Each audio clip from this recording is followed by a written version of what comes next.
What's up, guys? Welcome back to the channel. Here we are with another reaction video, and we are here with Sanskrit, the mother of European languages, including Latin, Russian, and English, with Jeffrey Armstrong. Before we dive in, if you guys happen to enjoy, please don't forget to subscribe, give the video a thumbs up, and let's get right to it.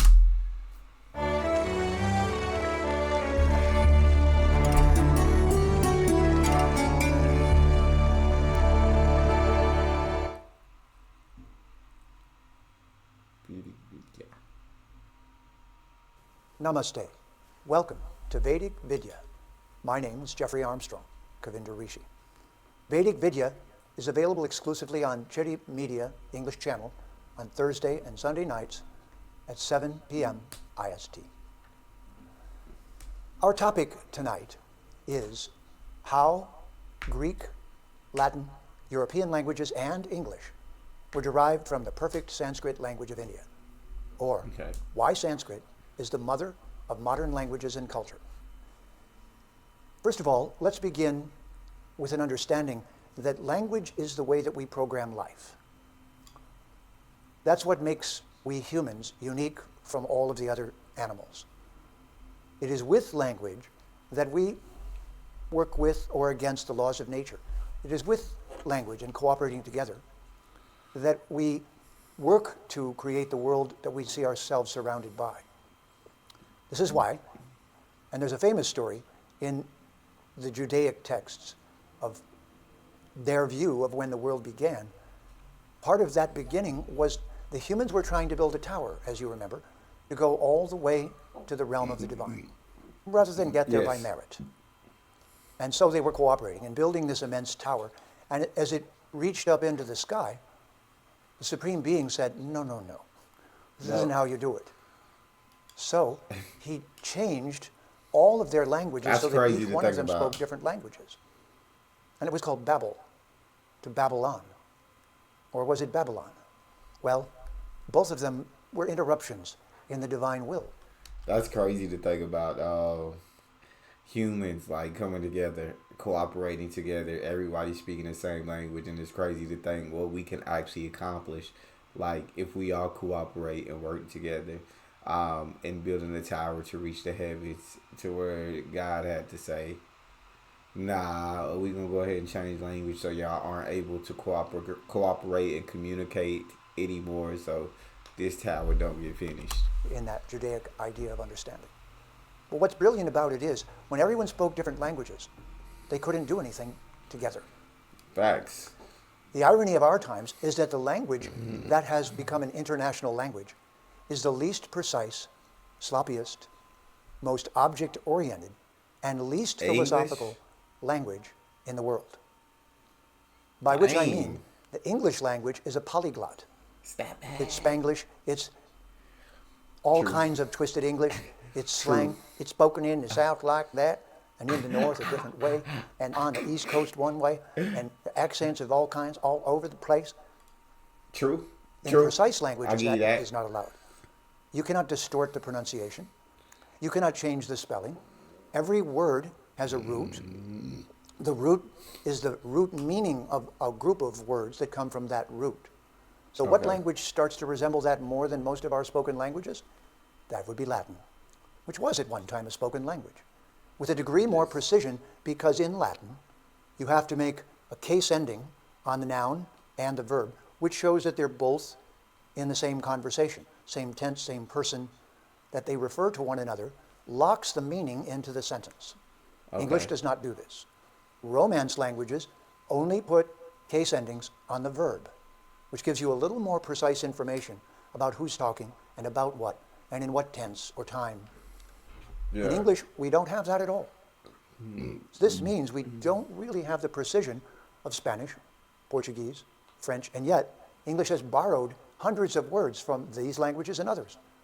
We borrow words like objects, with object words borrowing works.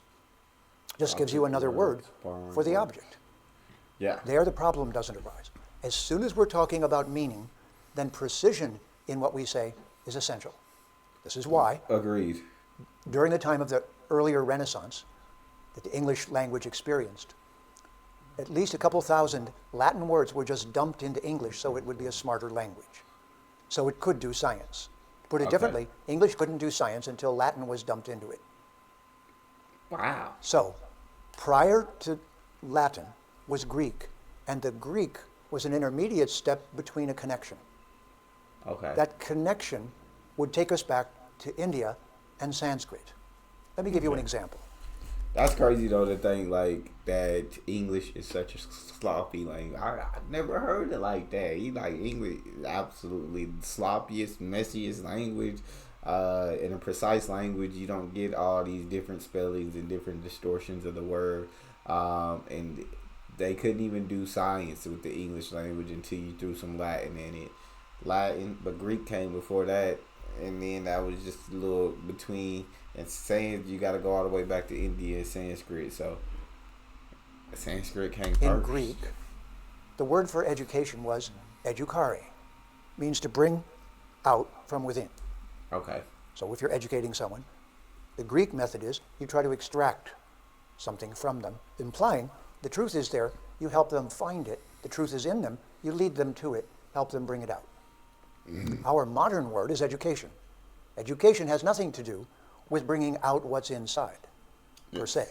It doesn't assume you already are a knowing being. Greek did. Education now means to pile knowledge on top of the student without any explanation per se. It's just a subject, and it's mostly, again, about objects.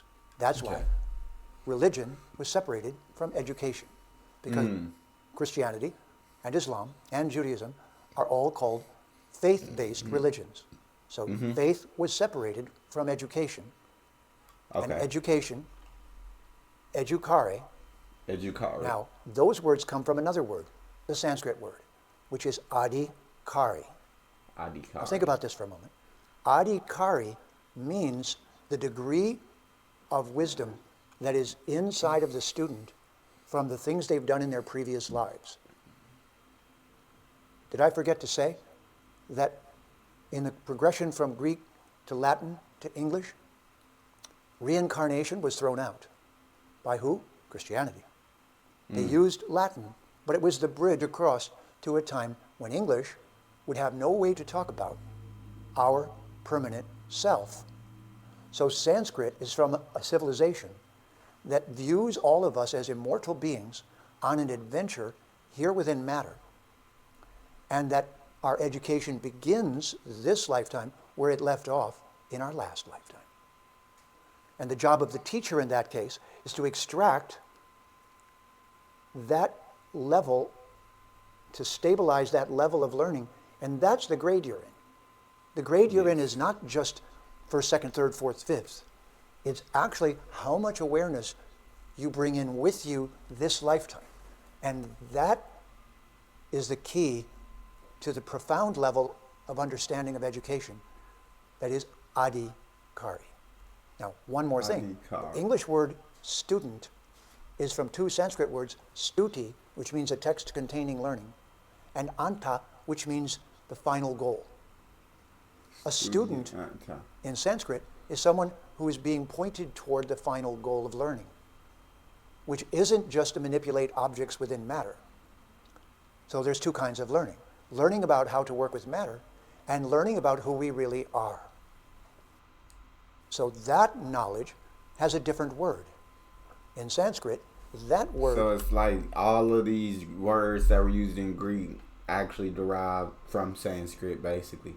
So my question is, did you guys like already know all of this information, or is this something that's new to you that you had never heard before? Or the way he breaks it down, does he break? Maybe you knew, but he breaks it down in a way that maybe you didn't know. Is not the sole word that we've seen used by the one lifetime religions, Christianity, Islam, and Judaism. So what their view is that there's something special inside of us that will go somewhere special or not so special after this life. But in Sanskrit, we're called the atma, A-T-M-A. And that means indestructible principle. Something that cannot be destroyed, cannot be cut, cannot be burned, cannot die. That immortal being is called atma. Now it's altogether possible that Adam and Eve is atma, and in Sanskrit it's called jiva, an air-breathing atma. And that this was a metaphor in the Hebrew text, in the Jewish way back text, referring to the immortal being coming in contact with matter. Now, are you starting to get the feeling that the conversation is deeper than it's been presented? The atma of Sanskrit became the Latin atome, uncuttable. Atome meant an uncuttable particle. So now, instead of meaning the immortal self, it was transferred to a particle of matter that's not cuttable. Turns out, the atomic particles were cuttable. So, the atom proved to be cuttable, but we are not. Now, the reason I did that little segment was to show you how the conversation changes when you have a language like Sanskrit, which has words rooted in very profound meanings that bridge both intellectual learning and self-actualized who am I learning. So Sanskrit teaches us both science in relation to matter and science in relation to who we are. To do that, it was necessary to make, now so think of this, that all of the traditions of the world come forward with something they say was revealed to them. It's a revelation, was given to them divinely. And this is why in India, everyone respects everyone's idea of divinity because they say, well, that's your experience. I honor that. That's what this is. I respect that. I honor the fact that you have particular visions that are profound, ideas that are important to your understanding of who we are. But would you like to have more of those ideas is the question. If you're a scholar, I absolutely love that. I absolutely love the fact that like I respect the ideas that you have of who we are. It's not like you're wrong. Like no, that don't make sense. Like no, I respect you and the ideas that you have of who we are. Would you like to have more of those? That's an incredible thing. To respect others' beliefs, to respect how others perceive things, and to not just tell somebody they're wrong or diminish someone else's belief or think that your beliefs are somehow better. Or the question is, if you learned right, enough, do you stop reading books or do you keep going? So let me present this to you very simply. The Sanskrit language is so perfect that its grammar, its roots, its pronunciation, and its poetry have not changed perceptibly in thousands and thousands of years. This means that in India there is a library of knowledge, thousands and thousands of books that are being passed forward for thousands and thousands of years. So picture an entire library memorized and passed forward. And about 7,000 years ago, according to the history of India, it was written down so it wouldn't get lost. Yes. In this most precise language. Now, as a scholar, why would you not be interested in this? Well, there's only one reason. If religion takes over education, and the religion only believes in one lifetime, then it will be prejudiced against thinking any other way. Now, on the other hand, I think we can all understand and agree that education shouldn't force us to believe certain things, but rather expose us to the most intelligent thinking we could possibly have. And we will eventually specialize in particular topics and learn and grow within those fields. This is why English has been borrowing words since it even began, and why only 500 or so years ago did English get a dictionary. Bet you didn't know that. It didn't have a dictionary. Really? How could it have precise meanings? Only 5? Well, it was mostly agriculturalists and people who didn't seem to care, and they all had a one lifetime perspective, so that didn't seem to matter to them. So this question mostly is not even addressed in our schools, in our culture. Why? Because education you don't even think about this stuff. Is already prejudiced away from learning anything else unless it comes in as the property of Western civilization, explaining to you why linguistics was hampered by colonization. Why you don't already know this. And if you think this is too complex a language, then I guess life is too complex for you to think about. Or would you like to have more words that are scientifically precise to describe more realities that you're perceiving? Well, if so, you learned Latin. I would, but I guess I can't say that I would because I don't think I would learn Latin. I can't see myself learning Latin, so I say I would like to learn, but at the end of the day, my actions don't match up with my words, so I guess I have to say I wouldn't. Because I don't see myself studying Did Latin you or think I was going to anything. say Sanskrit? Well, maybe. And if you learn Latin and find out that it's just dumbed down Sanskrit, and that so was Greek, dumbed down Sanskrit, dumbed down means if you could have the most intelligent language, why wouldn't you? You could have the most brilliant programming language for your computer, why wouldn't you? Would you say, no, that programming language was invented in Russia or China or somewhere I don't go to? Or would you say it crossed the borders? It doesn't have borders, it's just knowledge, it's just truth. Yeah. So language is supposed to lead us that way, and this is why, if you're hearing me, you will say at the end of this talk, how do I learn Sanskrit? And the answer is, you start by learning a few hundred words that do not exist in English, that did not exist in Latin, that did not exist in Greek, that the Greek culture, Latin culture was educated by Sanskrit. It was their mother, and they said, you know, that's a little too scholarly, think we're going to dumb it down. So they dumbed it down a little bit, and now the result is Latin is called Italian. And English is dumbed down one step further from the Romance languages, Italian, French. When the French colonized England, it was a big kerfluffle. It was really traumatic socially, because the French knew they had a more brilliant language, and that English was a sloppy kind of dirt farmer's language. Oh. But it took hundreds of years for them to assimilate, and that's why there's so many French words in English. Eventually, French didn't absorb a lot of English. English absorbed a lot of French, just like French and Italian and Portuguese and Spanish were dumbed down Latin. And Latin was not as smart as Greek. And the reason that Sanskrit's been left out of this equation is strictly political. It's because finding out that the culture, history, civilization of India is first of all brilliant. Second of all, precedes by thousands of years Judaism, Christianity, and Islam. So right there, if you've been taught by anyone that the world is the age of your religion, you've been lied to. Pure and simple. And it wasn't science that proved that. It was a science that got its knowledge from India that proved that. Oh, wow. I'll quote Carl Sagan before we conclude. There's a video, look it up, Carl Sagan in India at a temple of Shiva. And in the Shiva temples are these oblong, football-looking rocks. They're called Shiva lingas, and they sit upright. And there were hundreds of them, and Carl Sagan was walking amongst them. And he spoke to the camera and said, only modern science and ancient India calculated the age of the universe in billions of years. But ancient India must have done it by coincidence.